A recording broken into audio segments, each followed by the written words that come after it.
Segundo Matthew Henry, o cavalo vermelho significa o castigo desolador da guerra. O dispensacionalista Russell Norman Champlin crê que o cavalo vermelho é um símbolo da Terceira Guerra Mundial. Na concepção dos antigos, o vermelho era a cor do planeta Marte, deus da guerra, sendo também a cor do sangue.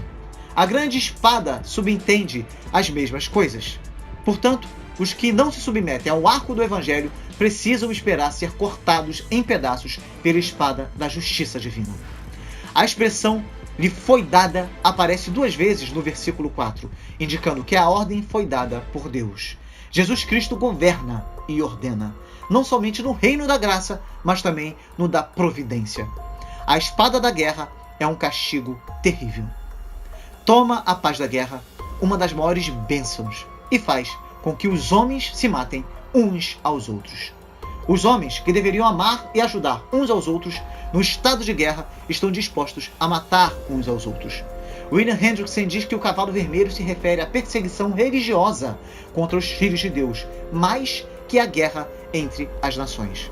O cavalo vermelho pertence à categoria de sinais mais diretamente relacionados com os crentes e sua perseguição pelo mundo. O termo espada aqui é Mahaira.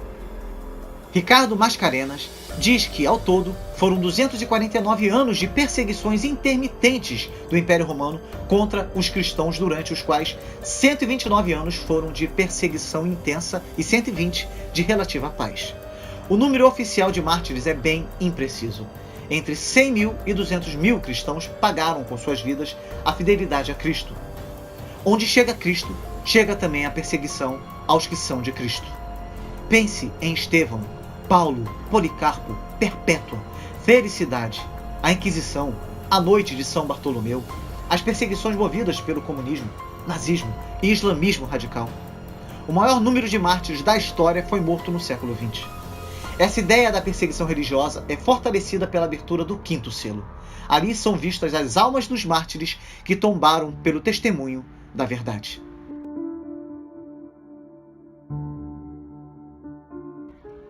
Alguns estudiosos dizem que o cavalo preto e seu cavaleiro representam a desolação causada pela pobreza e dificuldade econômicas devido à injustiça. Outros dizem que se trata de uma fome muito séria e capaz de causar grandes sofrimentos, mas não o suficientemente séria para matar. Há trigo, mas tem um preço proibitivo, e o vinho e o azeite não são afetados pela escassez. Os 3 principais produtos agrícolas da Palestina eram o trigo, o vinho e o azeite. São estes 3 os que sempre se mencionam quando se fala do que a terra produz.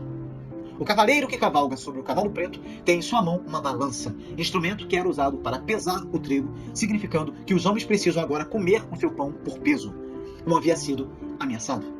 Um homem precisará trabalhar o dia inteiro para comprar 1 litro de trigo. Normalmente, ele compraria 12 litros pelo mesmo preço. Não é anormal que haja vinho e azeite enquanto falta o trigo. A videira e as oliveiras são plantas com raízes muito mais profundas que o trigo e podem resistir uma seca capaz de aniquilar as plantas de cereal. Quando Jacó manda os seus filhos buscarem trigo no Egito, no tempo de José, em que pese a persistente seca, é capaz de enviar com eles um presente dos melhores frutos da terra. Mas se escassear o trigo, mas abundar o azeite e o vinho, o povo passa fome, enquanto se dispõe do que normalmente é um luxo. Sabemos do alcance da escassez graças à voz que se eleva dentre os 4 seres viventes. 1 medida de trigo ou 3 medidas de cevada custavam 1 denário, que era o pagamento que recebia o operário por uma jornada completa de trabalho. De maneira que a visão de João prevê a chegada de um dia, quando tudo o que um homem é capaz de ganhar num dia de trabalho deverá gastá-lo em comprar o estritamente necessário para continuar vivendo, sem que fique para satisfazer suas outras necessidades, nem lhe sobre para dar de comer a sua esposa ou a seus filhos, no caso de ser um homem casado e com família. Se em vez de trigo compra cevada, talvez possa alimentar os seus, mas não sobra dinheiro para comprar outras coisas. A situação que se descreve é tal que nela apenas se pode subsistir, no estado de semi-inanição. No texto de Mateus 24, versículos 7 a 8, referindo-se a este período, Jesus afirmou que ocorreriam fomes e terremotos em vários lugares, advertindo-nos que estes são sinais indicativos do princípio das dores, quando este selo já teria sido rompido e acarretado os juízos de Deus aqui mencionados. Desta forma, a imagem que temos é a de uma fome na qual o luxo continua sendo possível. Sempre há algo que funciona muito mal, quando alguns podem ter muito e outros têm muito pouco, quando alguns vivem rodeados de luxo e outros passam miséria. A sociedade onde tais injustiças são permitidas está em franca decadência e corre de maneira acelerada para a sua ruína final. Quando os que têm perderam seu sentido de responsabilidade pelos que não têm, o desastre é iminente. Essa pobreza virá pelo fato dos crentes não fazerem concessões, não aceitarem a marca da besta e não poderem comprar nem vender. Os fiéis preferirão a morte à apostasia. Os ricos sempre sabem garantir o seu luxo enquanto a população passa fome. Eles têm suas fontes de abastecimento, não precisando abrir mão de nada. No mesmo mundo onde reina a fome, reinam também o esbanjamento, o luxo, a desigualdade. Enquanto uns morrem de fome, outros morrem de abastança.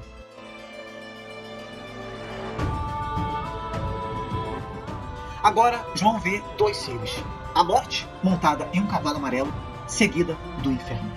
Na língua grega, o adjetivo choros, amarelo, é um termo algumas vezes usado para indicar a palidez ou falta de cor de um cadáver. No caso, seria um cavalo pálido ou arroxeado. A morte é o único dos 4 cavaleiros que possui nome, e é dito que o Hades o estava seguindo. Hades é o reino da morte, que agora é personificado aqui. Originalmente, Hades era o deus do mundo inferior, sendo essa a origem do termo. A figura da morte e do inferno são pleonásticas, representando uma única realidade. O Hades sempre vem atrás da morte. A morte derruba e o Hades recolhe os mortos. A morte pede o corpo, enquanto o Hades reclama a alma do morto. A morte e o Hades não podem fazer o que querem. Cristo tem as chaves da morte e do inferno, e um dia os dois serão lançados no lago de fogo. A morte leva o corpo, enquanto o inferno leva a alma dos mortos. Eles estão debaixo de autoridade. Só atuam sob permissão divina. Seu círculo de ação é limitado e seu território definido. A quarta parte, e não mais. A espada, aqui, não é Mahaira, mas Ronfaia, espada comprida, usada na guerra. Aqui, trata-se da morte provocada pela guerra, e não pela guerra ocasionada pela perseguição religiosa, que foi causada pelo Cavalo Vermelho. Aqui também não lemos assassinar, como no segundo selo, mas matar. Este cavaleiro e seu cavalo recebem autoridade sobre a quarta parte da terra para matar pela guerra e por outros meios violentos, pela fome, pela peste e por feras. A fome é subproduto da guerra. Cidades sitiadas, falta de transporte com alimentos, pestilência ou mortandade são as pragas que crescem com a pobreza, a fome, as guerras.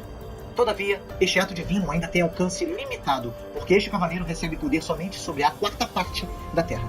A abertura desses 4 primeiros selos forma uma unidade. Nesta parte da Bíblia, muito frequentemente fala-se de os 4 juízos terríveis.